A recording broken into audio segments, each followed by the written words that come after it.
I found out my own mother had quietly helped my ex-wife leave me and take the kids when I was fixing my son's ancient laptop and saw an email in his old account from my mom to my ex that started with, "I know this is hard, but you have to think about the children. He will never change. I can help you get out." Dated 3 months before she told me she wanted a divorce and 4 months before my mother sat on my couch and swore she had no idea how it all went so wrong. I'm 50 now. When this all started, I was 44, a year post-divorce, trying really hard not to be bitter and to believe that sometimes marriages just fail without a villain. My ex, Jenna, and I had been married for 16 years. We have 2 kids together, Olivia, who's now 21, and Ben, who's 19. When I tell people I'm divorced, I get the usual sympathetic noises, and I have my usual line, "We grew apart, different priorities." It's easier than saying the truth, which has always been messy and, as I only found out recently, uglier than I realized. My mother, Linda, always liked to say she raised me alone, which was technically true, in the sense that my dad left when I was 10 and sent child support for about a year and then disappeared. She worked 2 jobs, she sacrificed, she did the whole single mom martyr thing with real grit. I grew up on the story that men leave and mothers stay, that women clean up the mess. When I got married, she cried at the wedding and told Jenna, "You're saving him. He finally has a real family again." That should have been a red flag. Back then, I took it as emotional. My mom is the kind of woman who brings 3 casseroles to every crisis, who never forgets a birthday, who will show up uninvited with soup when you're sick. She's also the kind of woman who keeps track of every favor she ever does for you in a ledger only she can see and cashes those chips in 10, 20 years later. For most of my marriage, I thought she and Jenna just didn't really click. They were polite, but there was a weird tension.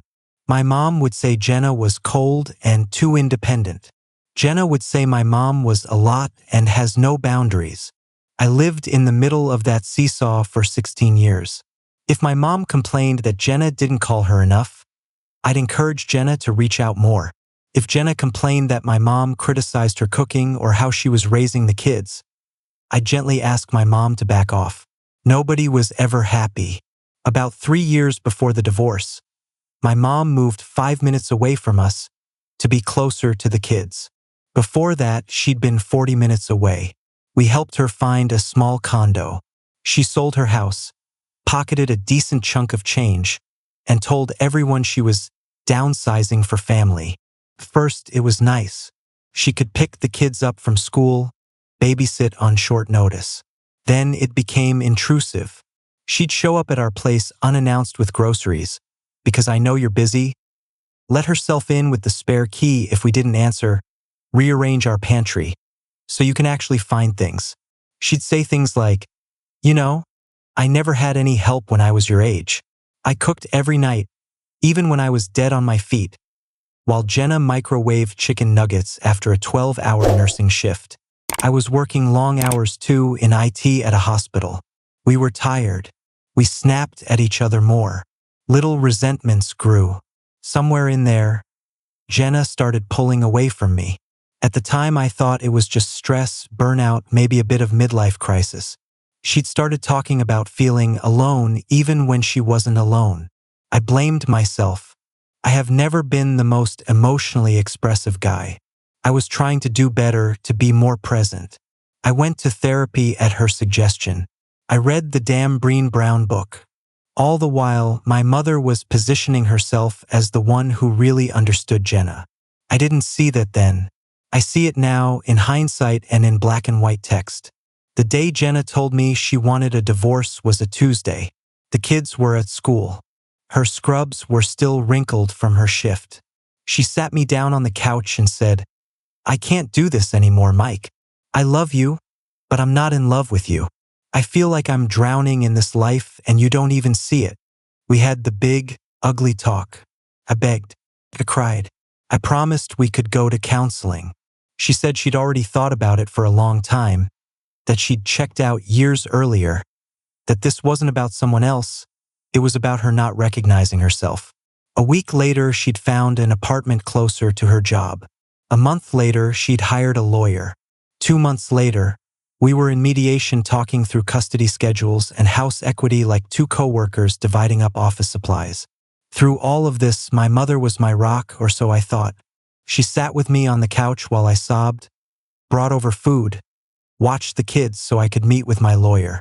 She said all the right things. You did your best. Sometimes women just get restless. Maybe she never appreciated you the way she should have. She never called Jenna names. That's important. She never openly trashed her. She just subtly framed everything in a way that made her the wise observer. I've seen this before, she'd say. First she pulls away, then she says she's finding herself, just like your father. Some people are never satisfied. I swallowed that because it fit my narrative. I was the abandoned one again. Different decade, different person leaving, same feeling. The divorce itself was surprisingly civil. We split custody more or less 50-50ths. The kids stayed in the house with me half the week and with Jenna in her apartment the other half. We sold the big 4-bedroom house a year later and both bought smaller places in the same town so the kids could stay in their school.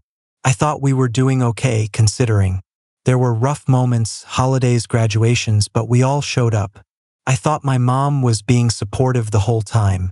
She'd host Thanksgiving, so nobody had to choose. Invite Jenna for Christmas, for the kids' sake. If Jenna declined, Mom would sigh and say, "Well, I tried." Fast forward to a year ago. Ben's ancient hand-me-down laptop finally died. He needed something better for college. I told him I'd wipe the old one so we could maybe donate it or at least make sure nobody got his info if we recycled it. He shrugged and handed it over. "I don't really use that email anymore," he said. "Do whatever." I booted it up, logged into his dusty old Gmail account to remove it, and by habit my eyes skimmed the inbox, then caught on the sent folder. There, in the list of old sent messages, was one from 6 years ago with a subject line that burned itself into my brain. About Mike, please read. I'm begging you. The sender was my mother's email. The recipient was Jenna's old personal address. The date was 3 months before she asked for the divorce. The account it was sent from was Ben's. My mother had clearly logged into his computer and used his email at some point to send something to Jenna, probably because she didn't trust her own account or didn't want me to see it. My first thought was that it was some logistical thing, maybe arrangements for a surprise party, something for the kids. Then I saw the preview. I know you're hesitant to talk to me about this, but my stomach did a slow roll. I clicked. Jenna. It began. I know you're hesitant to talk to me about this, but I can't stay silent anymore and watch you and the children suffer. I lived with a man like this for years. I see the signs. He works and then comes home and expects a medal, but where is the emotional support? Where is the partner you deserve? You told me he shuts down when you try to talk about your feelings, that he turns everything into a joke or gets defensive. That is emotional abandonment. You are being starved. I read on My Vision Tunneling. She wrote about my father, drawing parallels between us. How he never really saw her, how he chose his pride over his family. She wrote, Mike is a good man in many ways, but he is his father's son. I have seen him repeat the same patterns over and over no matter how many times I gently tried to guide him. I truly do not believe he will change. Not enough to give you the life you need. Then the line that made me physically nauseous. You owe it to yourself and to Olivia and Ben to get out while you are still young enough to build a different life. Do not waste another decade hoping he will wake up. He won't. I can help you. I can pay for a lawyer. I know someone fair who won't let him bully you into taking less than you deserve. I will back you up if you need someone to talk to. Please think about this. Don't tell him we've spoken. He will just say I'm meddling. But I have been a wife to a man like him. I know how this story ends. It went on. She framed it all as concern. I love him. He is my son. But love does not mean blindness. She wrote, he will survive this. He is strong. You are the one I worry about. She urged Jenna to document everything. Start writing down every time he snaps at you or refuses to listen, and to talk to a specific lawyer, a guy named Randall whose last name I recognized from our divorce proceedings as Jenna's attorney. He did wonders for my friend Paula when she left her husband, she wrote. He knows how to handle difficult men. I sat there in the dining room with that old laptop in front of me and my hands shaking so badly I almost knocked over my coffee. My mother, my supposed ally, had gone behind my back months before my wife sat me down and told me she was done, telling her I was essentially emotionally abusive, that I was a rerun of the man who'd walked out on us, offering to bankroll her exit. Couldn't breathe. I scrolled through the sent folder again. There were other emails from my mom to Jenna, dozens stretching back years. Some were innocuous recipe links, photos of the kids. Others were insidious. I can see you are so tired, she'd write. If you ever need a safe place to talk, my door is always open. Please don't worry about sounding ungrateful if you tell me about Mike. I know how he can be. She'd consistently positioned herself as Jenna's confidant behind my back, reinforcing every frustration Jenna had about me, making sure any complaint she had landed in soil rich with my mother's old resentment. I don't know how long I sat there reading. Long enough for Ben to come downstairs and ask if I'd ordered the pizza yet. I must have looked like a ghost because he frowned. Dad? You okay? I snapped the laptop closed. Yeah. I lied. Just old emails. Nothing important. That night, after the kids were asleep, I pulled the emails up again and forwarded them all to myself. My mind was a storm. Part of me wanted to drive to my mother's condo right then and shove the printouts in her face. Another part wanted to ignore it, pretend I'd never seen any of it, because opening that door meant re-examining everything I thought I knew about my divorce, my mother, my own story of being the victim. Instead, I did something I'm proud of, but that also hurt like hell. I called Jenna. We still talk, logistics mostly. We'll occasionally text about the kids, share a meme. This was bigger. Hey, she answered, wary. Everything okay? Are the kids? The kids are fine, I said.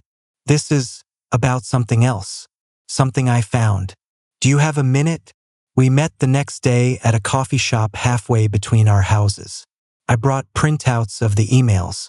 When she sat down, I slid the stack toward her. I found these on Ben's old laptop, I said. Looks like Mom used his email to talk to you. I hadn't seen them before. I need you to help me understand. Jenna's face drained of color as she read. I watched a dozen emotions flash across it. Surprise, shame, anger, something like recognition. When she got to the line about lawyers, she closed her eyes. I deleted these from my account, she said quietly. I thought they were gone. Not all of them, apparently, I said. Did you ask her for help? Did she approach you? Both, she admitted. It started small. She'd say things like, "You look tired, honey," and I'd shrug it off. Then one night when you were working late and the kids were upstairs, she dropped by with chicken and we ended up talking. I was exhausted, burned out. I vented to her. I shouldn't have.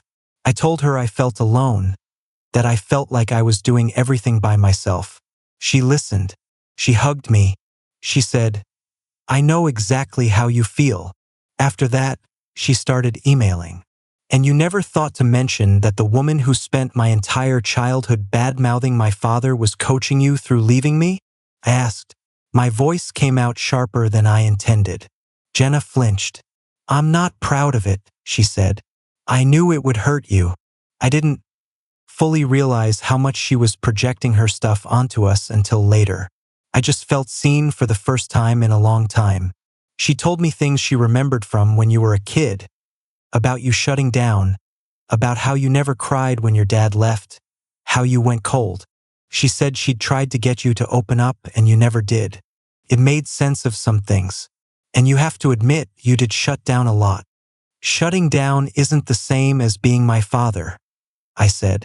He physically left. I stayed. I know, she said.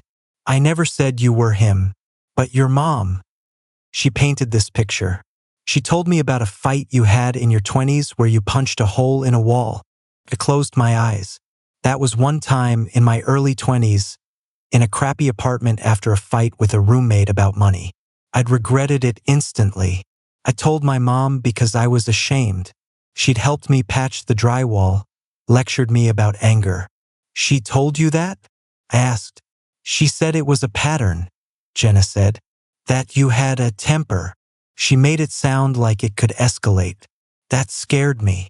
I have never once hit you, I said. I know, she said. Logically, I know that. But when someone's constantly whispering in your ear that this is how it starts, that you have to protect your kids, it messes with your head. We sat in silence for a while. I stirred my coffee until it was cold. Did she pay for your lawyer? I asked finally. Partially, Jenna said. Her cheeks flushed. I was nervous about bringing it up to you because I didn't want you to think I was planning to screw you. I told your mom I wanted to be fair. She said, fair doesn't mean letting him bulldoze you because you feel guilty. She offered to help. She said she had some money saved, that it was for the kids anyway. I should have said no, but I was scared. I didn't know how you'd react. I took it, and then sat across from me in mediation with a lawyer my mom recommended and took her money. I said, while I thought she was on my side. She told me she hadn't told you, Jenna said. She said you'd accuse her of taking sides. She always made it sound like she was this neutral party, helping everyone. Another memory hit me. My mother sighing after a mediation session, saying, it breaks my heart to see you two fight. I wish I could do more to make it easier on you. She had done plenty, just not in the way I thought. Did she ever say anything to the kids? I asked. About me. She told them you loved them, Jenna said slowly. She also told them you were like your dad in some ways and that sometimes men leave even when they stay. What does that even mean? I asked. Jenna shook her head. Ask them, she said. They're old enough now. They deserve to tell you in their own words. That night, I sat Olivia and Ben down in the living room. I found something on your old laptop, Ben, I said. Emails from Nana to Mom. Some of them were about me, about us. I talked to your mom. We're working through what it all means. But I realized something. Nana has been saying things to all of us, separately, for years, and I think we need to put the pieces together. They exchanged wary glances. Like what? Olivia asked. I told them about the email, the timeline. I didn't read the whole thing. They didn't need that. I summarized. She didn't make your mom leave, I said. That was Mom's decision and she's owning that. But Nana definitely pushed. Hard. She told Mom I was like my father, that I'd never change, that leaving was the only way to protect you. Ben swore under his breath. Olivia's jaw clenched.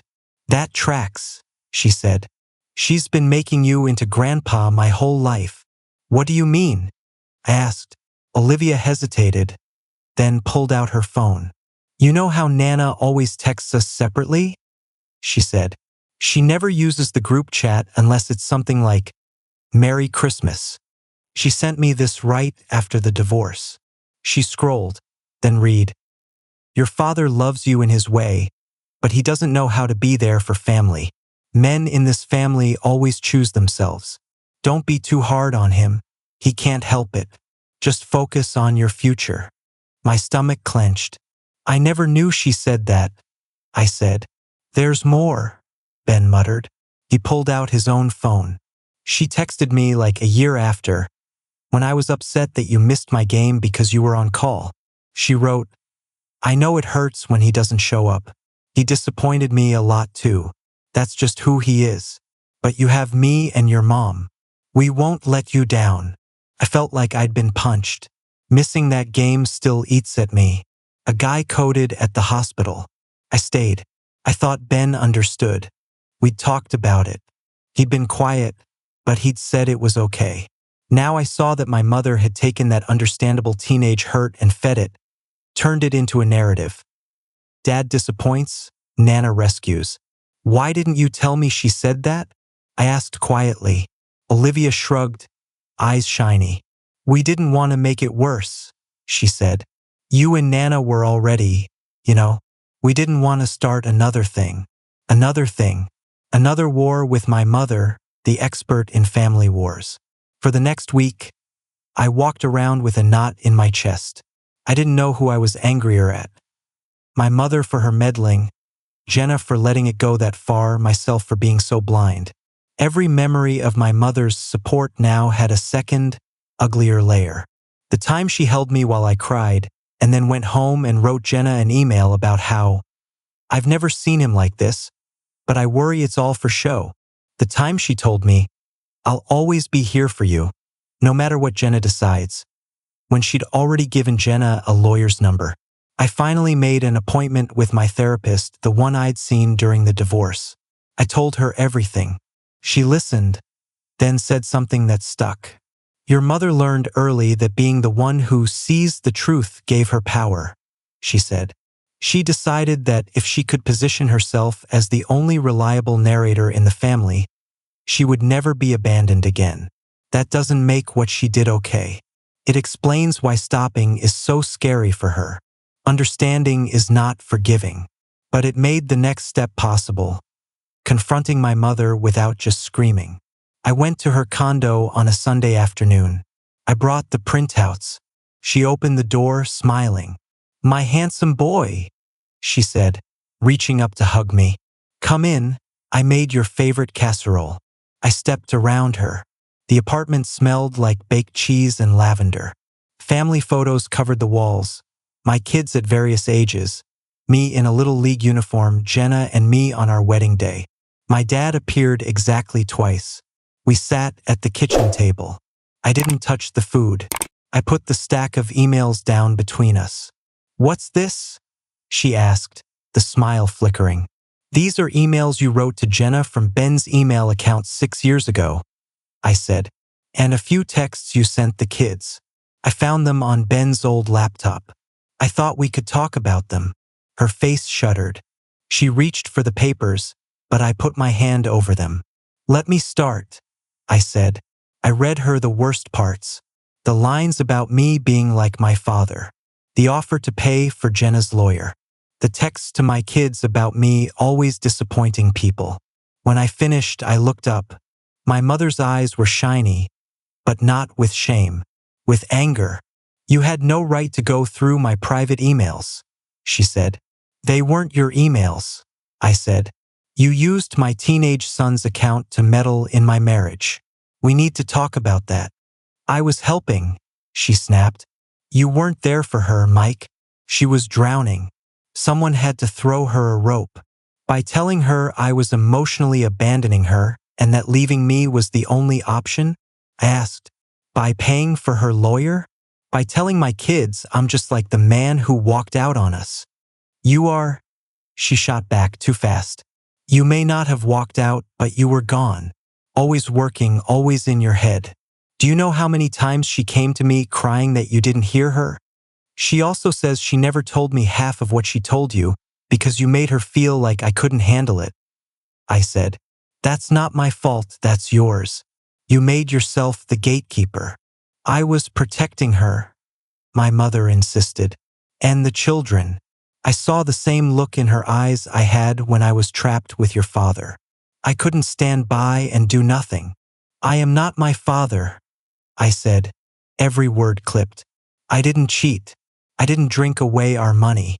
I didn't leave. I went to therapy. I tried. Marriage takes two. Trying doesn't matter if she still felt alone, she said. Feelings are what matter. Feelings matter, I said. So do boundaries. You had no right to insert yourself like that. You turned every complaint she had into confirmation of your story about men. You undermined me as a husband and as a father. If you had been a better husband, there would have been nothing to undermine, she snapped. That one landed hard. For a second, all the old shame rose up. Maybe she was right. Maybe I'd failed so spectacularly she'd had no choice. Then I remembered the therapist's words. The power of being the narrator. This conversation isn't about whether I was a perfect husband, I said slowly. I wasn't. I've owned that. I am still owning it. This conversation is about you choosing to manipulate my marriage and my children while pretending to be neutral.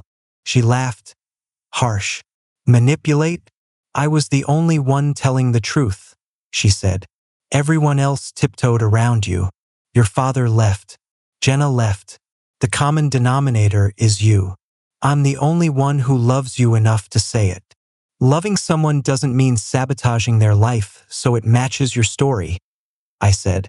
You didn't tell me hard truths, Mom. You told everyone else your version and left me in the dark. She crossed her arms. So what? She said. You're going to cut me off now? Tell the kids I'm a monster?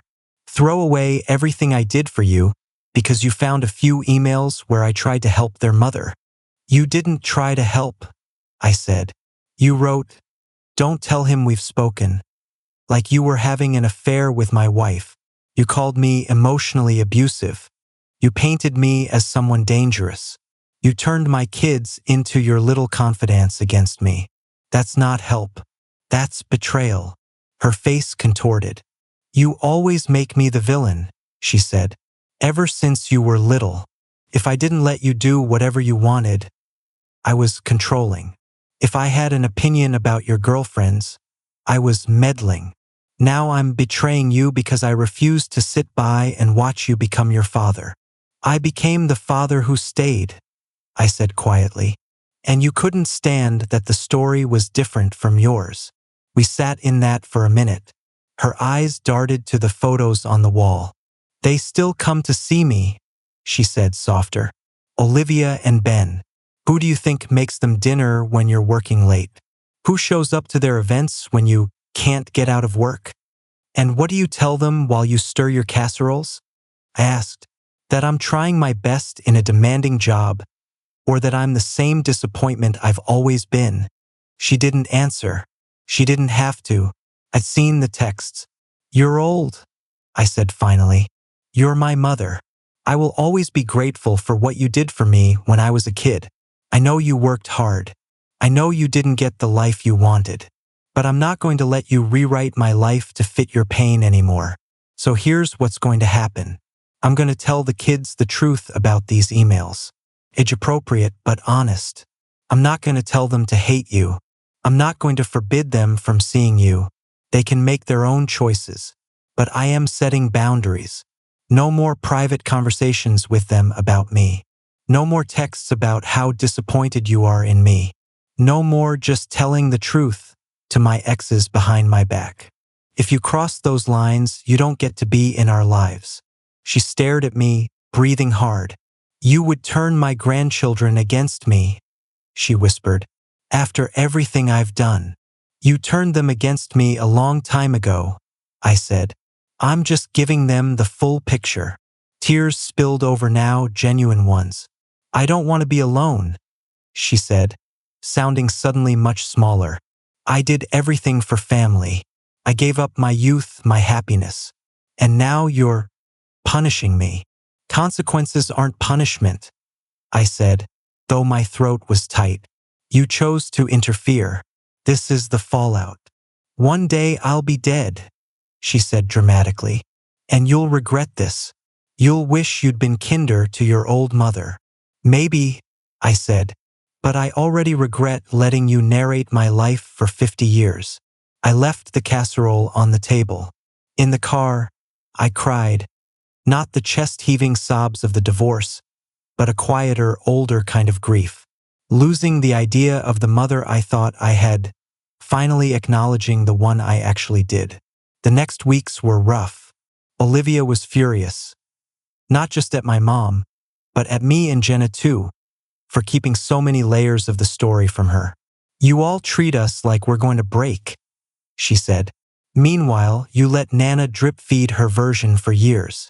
Ben was quieter, but he started spending less time at Nana's. I'm tired of feeling like I have to comfort her about you, he said. It's weird. My mom, predictably, framed my boundary setting as turning the kids against her. She called crying, saying, Your father abandoned me and now you're doing the same. I told her calmly that she could see the kids, but only with me or Jenna present, and that if she broke the texting boundary, we'd have to revisit. She called me cruel. She called me brainwashed by my therapist. She called me ungrateful. I didn't budge. That was 2 years ago. We are, for lack of a better term, low contact now. We see each other at birthdays, a couple of holidays. She still texts me, but the messages are more surface level. Pictures of her garden, updates about her blood pressure. Every now and then she slips in a passive-aggressive jab. Saw Olivia today. She looked tired, but I didn't say anything because I know how sensitive you are, and I ignore it. The kids have adjusted. Olivia goes to see her maybe once a month. Ben less. They love her. She's their grandmother. She also hurt their father. Both can be true. Jenna and I, strangely, have a better co-parenting relationship now than we did when we were married. She's apologized more than once for letting my mother influence her so much. I should have trusted my own judgment, she said. I let her fear seep into me. That's on me. I've apologized for the ways I truly did fail in the marriage, the times I shut down, prioritized work over presence, made jokes instead of listening. We are not getting back together. That ship has sailed. But there is a peace in knowing which parts were our failures and which came from outside. My mother still tells her friends, and some of our extended family, that she did everything she could to save our marriage. She says she tried to talk sense into Jenna and begged her to work it out for the kids. I used to correct that story. Now I mostly let it lie, unless someone throws it in my face. I know the emails. I know the truth. That has to be enough for me. I'm working hard not to repeat her patterns with my own kids. When Olivia complains about a boyfriend, I listen and ask what she wants, instead of telling her what she should do. When Ben vents about his mom, I refuse to become his co-conspirator. You can love her and be mad at her. I tell him, you don't have to pick sides. Sometimes I wonder how different my life would have been if my mother had been capable of that stance. If she'd said, your father hurt us and left, but he's still your dad, instead of turning him into a monster and herself into a saint. Would I have chosen differently, married differently, shown up differently as a husband? I don't know. I can't change what she did. I can only refuse to let it keep happening. So that's my story, internet strangers. I'm the son who thought his mother was his biggest supporter through a painful divorce, only to find out 6 years later that she'd secretly emailed his wife months before, comparing him to the father who abandoned them, urging her to get out while there's still time, offering to pay for her lawyer and telling her not to tell him they'd spoken. I'm the dad who discovered his mother has been quietly telling his kids he always disappoints the people who love him while positioning herself as the only reliable adult, and who had to sit his grown children down and admit that the narrative they'd been fed about the divorce and their father wasn't the whole truth. I'm also the middle-aged man who drove to his 80-year-old mother's condo with a stack of emails, listened to her justify her interference as protecting the family, and then had to decide whether to keep the peace by swallowing it all or finally set boundaries that might make him look like the ungrateful son who turned on his own mother. If you were in my shoes, if you found hard proof that your own parent had quietly encouraged your spouse to leave you, paid for their lawyer, and spent years undermining you in your kids' eyes while pretending to be neutral, would you do what I did and confront them, pull way back, and tell your children the truth even if it risks destroying their image of a loving grandparent? Or would you bury the emails, chalk it up to what's done is done, keep smiling at Sunday dinners, and let your kids go on believing that the person who helped break your family was just a sweet old lady who always brought extra dessert?